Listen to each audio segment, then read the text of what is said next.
Hello students, welcome to Karnataka State DCE LMS e-learning platform. In today's session, let us learn about separation techniques.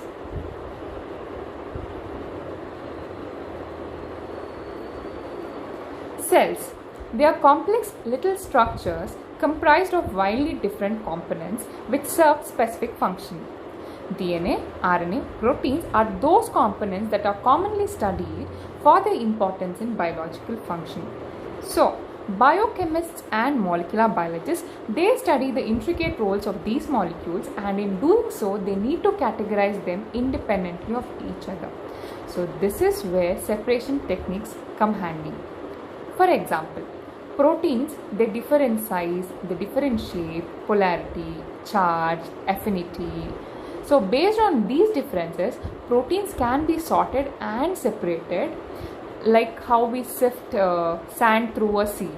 So in this way, we can select the shells out of it, we can get separately the fine filter of sand, so on. So it is very similar to sieving. And here you can see DNA, which is a double helical structure, RNA, which is single helical structure, and protein, which is complicated helical coiled structures. First is fractionation. So fractionation is nothing but the separation process where certain quantity of mixture of, it could be gas, solid, it could be liquid, enzyme, suspension, or even isotopes, they can be divided during a phase transition into number of smaller quantities or fractions in which the composition varies according to the gradient. So these fractions are collected based on the differences in a specific property of the individual components. Fractionation makes it possible to isolate more than two components in a mixture in a single run. So this property of fractionation sets it apart from other separation techniques. So fractionation in the most general sense means any process where a mixture is separated into two different components or fractions. Fractionation is widely employed in many branches of science and technology. So to put it across, fractionation is nothing but the separation techniques in general. Mixtures of liquids, gases are separated by fractional distillation based on the differences in their boiling points. Similarly, in cell fractionation, cell components are separated based on the differences in their mass. Now, the mixtures to be separated may be mixtures of isotopes, they may be mixtures of molecules or even polymers or even cells. So the different properties on which the separation process is based may be chemical or can be physical, including properties like chemical reactivity, solubility, molecular size, electrical charge, change of phase temperature like boiling point, freezing point, etc. The application of separation process ranges from such operations as water purification to refining of products and the separation of raw materials. So it has greater application. There are many different separation techniques which may be broadly classified into processes of mechanical separation and separation by diffusion. So the mechanical separation techniques is mostly based on the particle size, density, electrical mobility and magnetic mobility, whereas separation by diffusion includes chromatographic separation, extraction and fractionation.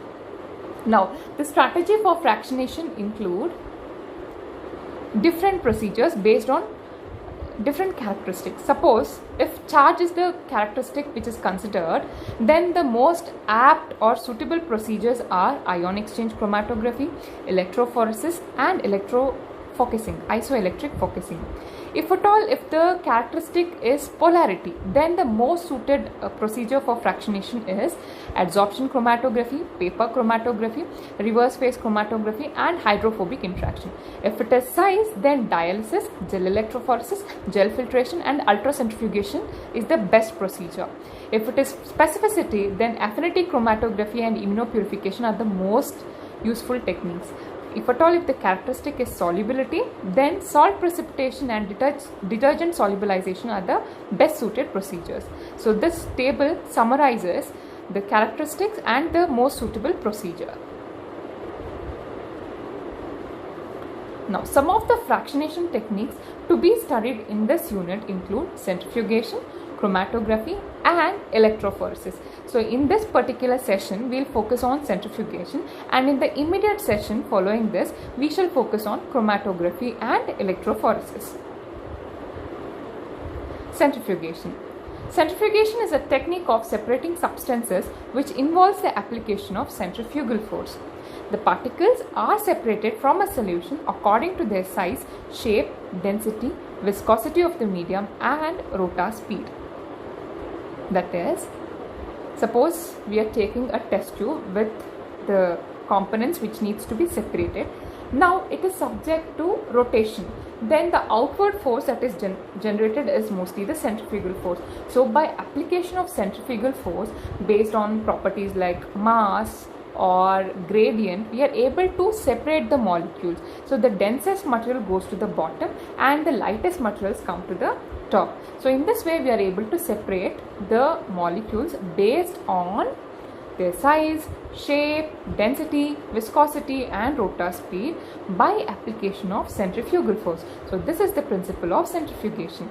Here in the image below, you can see the rotatory shaft or the rotary shaft, which upon rotation generates centrifugal force that is directed opposite side, and the object is spinning with the application of centrifugal force. So this is how centrifugation works.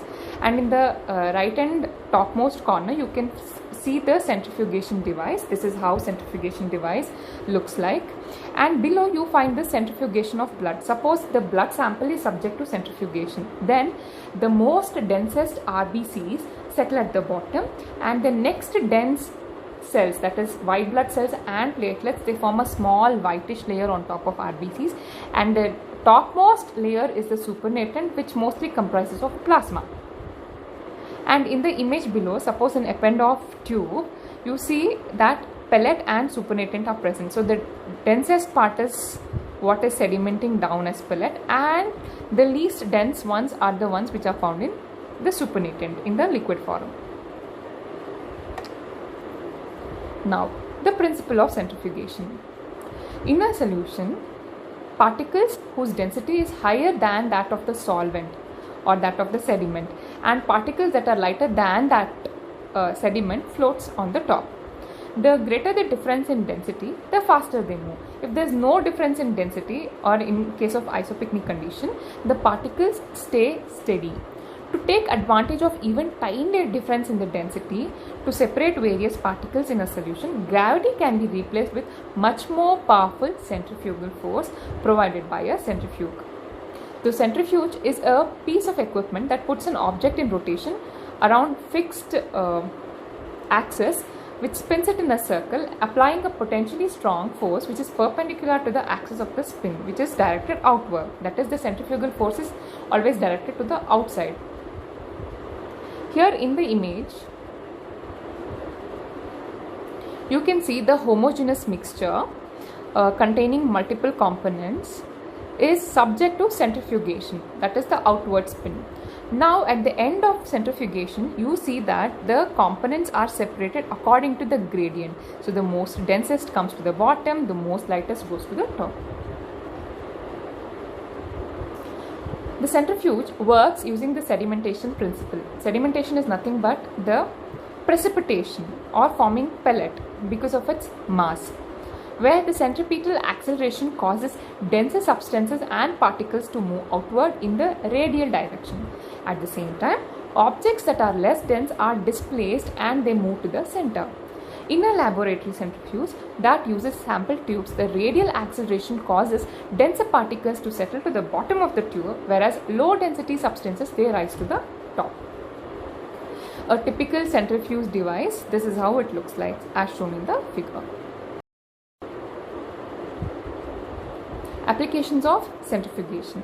Centrifugation is applied widely in different fields. Let us now learn about them.